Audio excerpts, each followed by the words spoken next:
میں بتاتا ہوں تم کتنے بڑے گنہگار ہو. تم نے کہا ہے نا کہ میں بہت بڑا گنہگار ہوں, تو اب تم نے اپنے آپ کو گنہگار پروف کرنا ہے. 90 لوگوں کے سامنے تم نے اپنے آپ کو گنہگار ثابت کرنا ہے. اب میری بات سنو, احد نے آپ لوگوں کے سامنے کہا ہے کہ میں بہت بڑا گنہگار ہوں. اب یہی احد اپنے آپ کو کہنے والا ہے کہ میں اللہ کا دوست ہوں 2 منٹ کے اندر. احد میری بات کا آنسر کرنا, جو پوچھوں سیدھا سیدھا بتانا. فرعون کو جانتے ہو؟ اس نے خدائی دعویٰ کیا تھا, لوگوں پہ ظلم کیا تھا, اللہ کا انکار کیا تھا, بڑے جرم کیے تھے.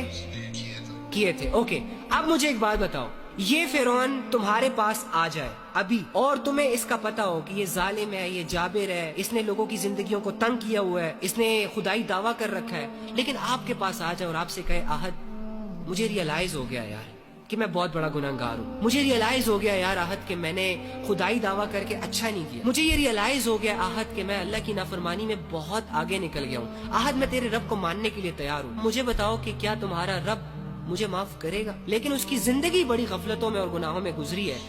جب وہ تم سے یہ کویسچن کرے گا کہ کیا تمہارا رب مجھے معاف کرے گا, تو تم اس فرعون کو کیا کہو گے؟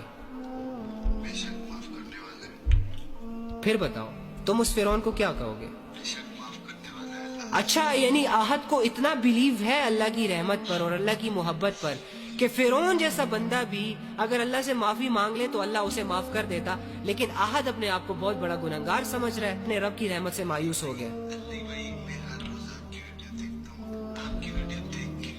مجھے باقی چھوڑو, علی بھائی کو گولی مارو یار, تم کیوں پوائنٹ سے ہٹ رہے ہو؟ شیطان تمہیں ڈسٹریکٹ کر رہا ہے, تمہیں سمجھ نہیں آ رہی. میری بات سنو, تم مجھے بتاؤ کہ تمہیں اللہ کی بات کا یقین ہے نا؟ اگر اللہ تمہارے پاس آئے یا تمہیں آواز دے دے اور تم سے یہ کہے کہ ہمارے گناہ معاف ہے, تب یقین کرو گے کہ نہیں کرو گے؟ لیکن یہ تو پاسبل نہیں ہے نا کہ اللہ تمہیں آواز دے کر کہے, آواز دے کر سیٹسفائیڈ کرے کہ میں نے تیرے گناہ معاف کر دیے. تمہارے پاس ایک ہی ذریعہ ہے, قرآن. تو قرآن میں اللہ نے کہا ہے کہ اگر تم توبہ کرنے میں سچے ہو تو تمہارے گناہ صرف معاف نہیں کروں گا بلکہ ان گناہوں کو نیکیوں میں تبدیل کروں گا. تو قرآن کس کی آواز ہے؟ قرآن کس کے الفاظ ہیں؟ اللہ کے ہی ہے نا. تو پھر میں ڈپریشن میں کیوں بھائی؟ تو پھر میرا اللہ سے تعلق اتنا کمزور کیوں ہے؟ مجھے اللہ کی باتوں پر یقین کیوں نہیں آ رہا؟ بس یہ رونا دھونا چھوڑو, اللہ تم سے راضی ہے میری جان, اللہ تم سے راضی ہے. اللہ کو تم موقع پرووائڈ نہیں کر سکتے کہ وہ تم سے ناراض ہو جائے, وہ بے نیاز ہے. تم اللہ کو نقصان نہیں پہنچا سکتے, نہ اللہ کا نقصان کر سکتے ہو.